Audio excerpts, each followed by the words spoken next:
family. How's everybody doing? Saying hi to my neighbor over there. It's a beautiful Monday morning. Nice and rainy. Sleeping weather. That's always called it sleeping weather because it makes you tired sometimes. But not when I'm driving. Hey, if you haven't done so already, like and subscribe to the video, to the channel rather. And if this video makes you feel necessary to comment, please do so. The likes help the algorithms, helps this video and this channel be found, and I appreciate you guys for that. I love my family. I love my team. I love the whole crew. We're going after it, man. This weekend I had the pleasure of putting up the tree at my house. It also interloped or overlapped with me watching football yesterday, but it is what it is. We'll try to catch up today on NFL Network and see what happened over the weekend. A lot of football happened over the weekend. I love this time of year. I love football season. Being an ex-football player, I still, in my heart, think I can still do it, but I know my body's like, man, you crazy. Don't even try it. So I'm not. I'm not like Mike Tyson. Mike Tyson, 57, 58 years old, going into the ring. I got to see that to believe it, first of all. I just think it's staged, but we're going to see. Mike Tyson, I hope you didn't hear that. Don't come to me with no smoke. I don't need it. Hey, let's talk about some trucking really quick. I'm always doing my due diligence and doing some research and seeing what's going on out there in the world of trucking. And it's weird, man. It's really going topsy-turvy. And this really applies to the owner-operators and to the small carriers, because you are the ones who are out there booking your own freight. And I'm not really talking about the Landstar guys, because the Landstar guys, the Mercer guys, they have agents who deal with the brokers, per se. The agents at Landstar, they deal with the brokers. The carriers or the drivers, the owner-operators deal with the agents who got the freight. So there's the difference between a large leased-on carrier to a bigger carrier, as opposed to an independent owner-operator who has his own DOT MC number, because you guys are dealing directly with the brokers. So what's going on? We know if you are an owner-operator and you're dealing with brokers, you got to get registered with brokers. You don't just call a broker and say, hey, my name is John Doe, my truck number is this is what my truck looks like, this is my insurance, give me a load. No. You have to be vetted through these brokers. And a lot of things are going on with that because of the change in these broker systems. They're bringing on more technologies, a lot of AI going on, a lot of situations where you're negotiating freight, but you're not talking to the broker.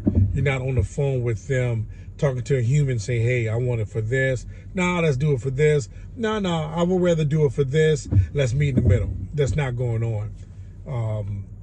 So what's happening is this new technology is coming in. These carriers who have already worked with these brokers are having to reapply or get re-registered.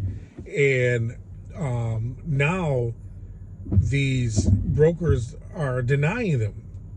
Even though you've run 50 loads for this broker successfully,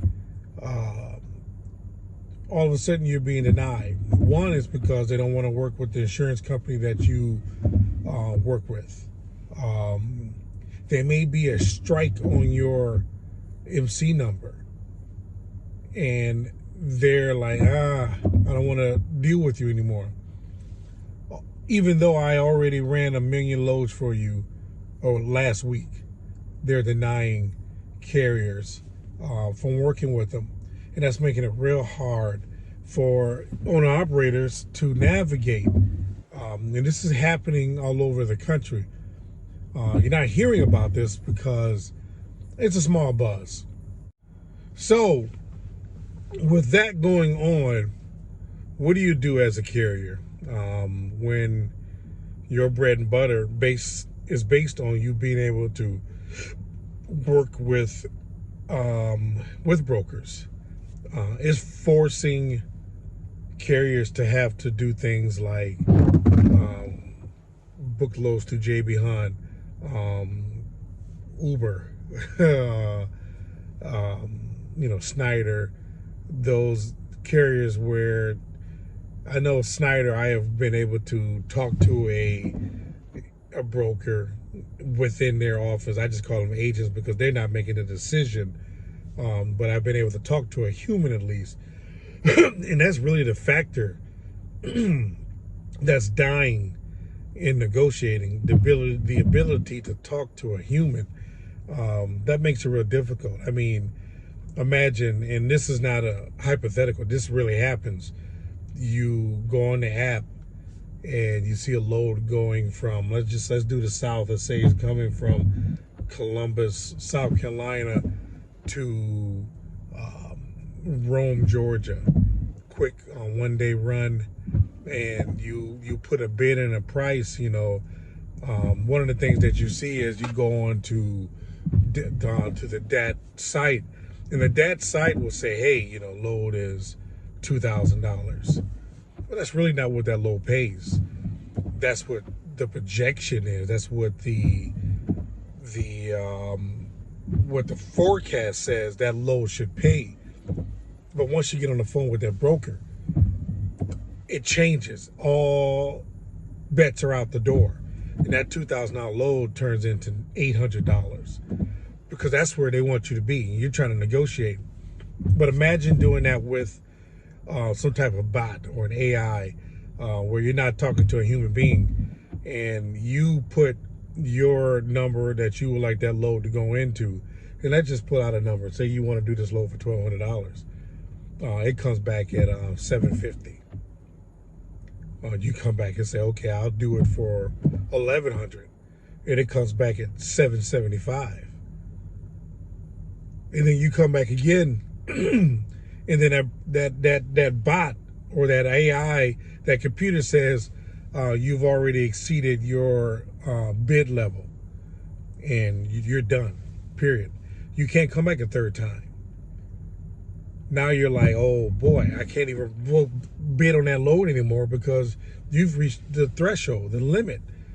That's where we're at. So now imagine dealing with the situation where you have to try to find brokers to work with, and they're not even accepting you because you got one overweight violation, or you were deemed for a load being late and it wasn't your fault.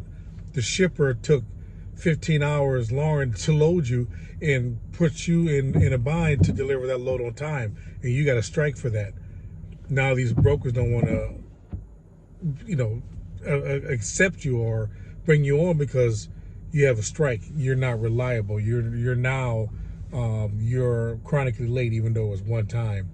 That's what's going on in the industry, and it's making it really hard. And with these agencies, I think it's something called Carrier 411, where they can make a complaint against you, the carrier. Everything is making it hard for the carriers, for the owner operators, to survive, and this is getting really out of hand. All of the stress and burden is on the carriers, and not these brokers, and that's scary. And I would love to see that change, but how do you do that? It's bad, y'all. It's bad. But just keep stressing, keep pressing, keep stressing. Well, keep stressing, keep pressing. Don't stress. Keep pressing. Stay on top. Always study. Get in the news. Find out what's going on in the industry so you know how to maneuver. That's really what it's at. You got to have information. Knowledge is power in trucking. Knowledge is power in this entire industry. Get all the knowledge and information that you can so you can make the right decisions and maneuver throughout this industry so you can make a profit. Simple as that. I just wanted to put that out there. Like and subscribe to the video. Make comments. Let's see what this is about. So I want to know if anybody has any insight so we can put it out there and let folks know how to maneuver and how to navigate this situation. Hey, Love you guys. Let's see you guys in the next video. Keep doing what you're doing so you can see what it does.